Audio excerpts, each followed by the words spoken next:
S K super TMT, the long life TMT. So ರಾಜ್ಯ ರಾಜಕೀಯಕ್ಕೆ ಕುಮಾರಸ್ವಾಮಿ ಬರೋದ್ರ ಬಗ್ಗೆ ನಿಖಿಲ್ ಕುಮಾರಸ್ವಾಮಿ ಸುಳಿವನ್ನ ಕೊಟ್ಟಿದ್ದಾರೆ. ಮತ್ತೊಮ್ಮೆ ಕುಮಾರಸ್ವಾಮಿ ಅವರನ್ನ ಸಿಎಂ ಮಾಡೋಣ ಅಂತ ನಿಖಿಲ್. ಕುಮಾರಣ್ಣ ಬಂದ್ರೆ ಈ ರಾವಣ ರಾಜ್ಯ ಮತ್ತೆ ರಾಮರಾಜ್ಯ ಆಗುತ್ತೆ, ಪಕ್ಷವನ್ನು ಅಧಿಕಾರಕ್ಕೆ ತರಲಿಕ್ಕೆ ನಿರಂತರ ಸಂಘಟನೆ ಮಾಡಬೇಕಾಗುತ್ತೆ ಅಂತ ಸಮಾವೇಶದಲ್ಲಿ ಜೆಡಿಎಸ್ ಯುವ ರಾಜ್ಯಾಧ್ಯಕ್ಷ ನಿಖಿಲ್ ಕುಮಾರಸ್ವಾಮಿ ಮಾತನಾಡಿ.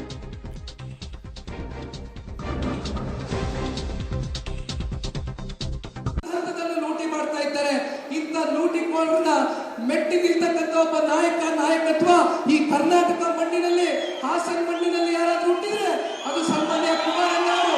ಮತ್ತೆ ಸನ್ಮಾನ್ಯ ಕುಮಾರಣ್ಣ ಅವರು ಈ ರಾಜ್ಯದ ಮುಖ್ಯಮಂತ್ರಿಗಳಾಗಿ 3ನೇ ಬಾರಿ 2028ರಲ್ಲಿ ಇವತ್ತು ಈ ಪಕ್ಷದ ಕಾರ್ಯಕರ್ತನಾಗಿ ಹೇಳ್ತಾ ಇದ್ದೇನೆ. ನಿಖಿಲ್ ಕುಮಾರಸ್ವಾಮಿನ 3 ಬಾರಿ ರಾಜಕೀಯದ ಷಡ್ಯಂತ್ರಕ್ಕೆ ಸೋಲಿಸಿರ್ಬೋದು. ನಾನು ತಲೆ ಕೆಡಿಸ್ಕೊಳ್ತಕ್ಕಂಥವನಲ್ಲ.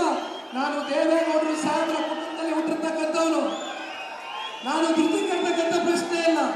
ಅಧಿಕಾರಕ್ಕೋಸ್ಕರ ನಾನು ಇವತ್ತು ಈ ಸಮಾಜದಲ್ಲಿ ನಮ್ಮ ಹಳ್ಳಿಗಳಲ್ಲಿ ಬಂದು ಪ್ರೀತಿಯಿಂದ ಕರೀತಕ್ಕಂಥ ಜನಗಳು, ನಮ್ಮನ್ನ ನಂಬ್ಕೊಂಡಿರ್ತಕ್ಕಂಥ ಕಾರ್ಯಕರ್ತರಿದ್ದಾರೆ. ಅವ್ರು ಕೈ ಬಿಡ್ತಕ್ಕಂಥ ಪ್ರಶ್ನೆ ಇಲ್ಲ. ನಿಖಿಲ್ ಕುಮಾರಸ್ವಾಮಿ ನಾಳೆ ಏನಾಗ್ತಾರೋ ಬಿಡ್ತಾರೋ ನನಗೆ ಗೊತ್ತಿಲ್ಲ.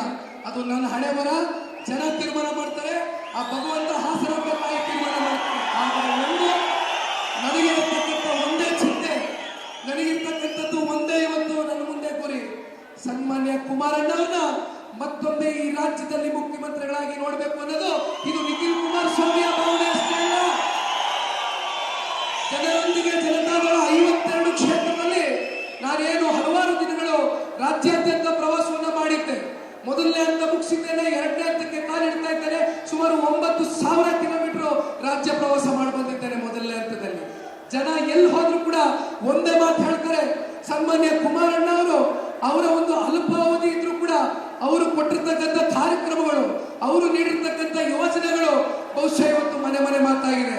ಕುಮಾರಣ್ಣ ಅವರು ಬಂದ್ರೆ ಮತ್ತೆ ಈ ರಾಕ್ಷಸರ ಕೈಯಿಂದ ಈ ರಾಜ್ಯವನ್ನ ತಪ್ಪಿಸಿ ರಾಮ ರಾಜ್ಯವಾಗಿ